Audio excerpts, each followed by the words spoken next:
તારીખ 21/5/1950 રોજ અમદાવાદમાં આમલીવાડી પોળમાં સાંજે 5 વાગ્યે સંસ્થાના મુઠ્ઠી પર અગ્રણી હરિભક્તો, ટ્રસ્ટીઓ, સંતોની ઉપસ્થિતિમાં એનું રહસ્ય સ્પષ્ટ થયો. શાસ્ત્રી મહારાજની સહી સાથે લખાયેલો નિમણૂક પત્ર અને તેમનો સ્વર સૌ સમક્ષ ગુંજ્યો. જેમ સદગુરુ રામાનંદ સ્વામીએ શ્રીજી મહારાજને નાની ઉંમરમાં ગાદી સોંપી હતી, તેમ હું પણ આજથી મારા સ્થાને સદગુરુ શાસ્ત્રી નારાયણ સ્વરૂપ દાસજીની નિમણૂક કરું છું.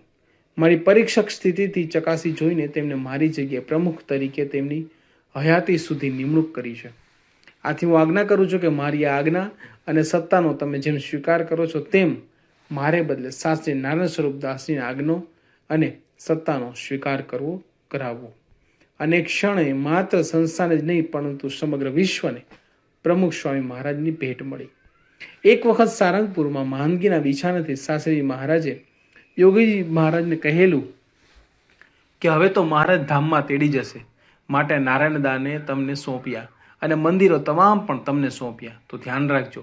હા, આ એ જ નારાયણ દાનો હાથ યોગી બાપાનો સોંપ્યો, જેમના માટે શાસ્ત્રીજી મહારાજે મોતીભાઈને કીધેલું કે અમારા છે, અમને આપી દેજો.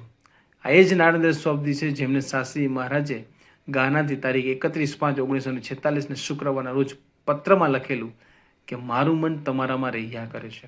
સને 1951માં શાસ્ત્રીજી મહારાજ 86 વર્ષની વયે છેલ્લા શ્વાસ લઈ રહ્યા હતા, ત્યારે એમને સંસ્થાના ભાવિની કોઈ ચિંતા નહોતી. વિશ્વમાં 7 સમુદ્રના કિનારે ફરફરતા અક્ષર પુરુષોત્તમના જયધ્વજ તેઓ જોઈ શકતા હતા. 9 ખંડમાં ગુંજતા અક્ષર પુરુષોત્તમના જય જયકાર તેઓ સાંભળી શકતા હતા, કારણ કે તેમણે એક દીર્ઘ આયોજન કરી સંસ્થાના ભાવિ કર્ણધારોની બે પેઢી યોગીજી મહારાજ અને પ્રમુખ સ્વામી મહારાજના હાથમાં સંસ્થાના ભાવિને સુરક્ષિત, સુરભિત અને સુલલિત બનાવીને મૂકી દીધું હતું. એક સંસ્થાના સંચાલનમાં માનવ શક્તિનો વિશાળ પાયે વિનિયોગ તે એક કલા છે, પરંતુ એ માનવ સંસાધનમાં તે એક વિશેષ સંપત્તિ છે. તેમાં જે તે કાર્યોના વડાઓની નિયુક્તિમાં આ અનુસંધાન તેના પાયાને મજબૂત કરતી મહત્વપૂર્ણ બાબત છે. શાસ્ત્રી મહારાજે જે તે મંદિરોનો કાર્યભાર ઉપાડવા માટે જે વ્યક્તિની પસંદગી કરી છે, તેમાં બાહ્ય ગુણવત્તા કરતાં માનવીય ગુણોનું વિશેષ અનુસંધાન રાખ્યું છે.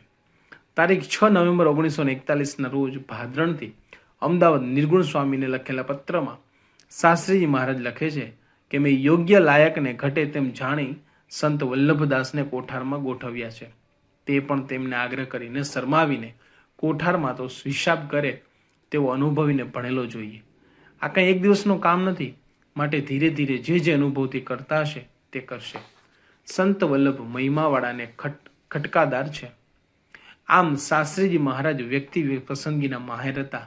તે સંત વલ્લભ સ્વામી જેવા પસંદગી પામેલ સંતોને જોતા જણાઈ આવે છે. જ્યારથી સંત સ્વામીને કોઠારની સેવાની આજ્ઞા થઈ, ત્યારથી તેઓ ખૂબ જ ખંતથી, ઉત્સાહથી, ખૂબ ભીડો વેઠીને આ સેવા પાર પાડી. રાગ દેશમાં પડ્યા વગર સેવામય રહીને સૌ સંત હરિભક્તોનો રાજીપો પ્રાપ્ત કર્યો હતો. વળી શાસ્ત્રીજી મહારાજે નારાયણ ચરણ સ્વામીને ભંડારનું કામ સોંપેલું.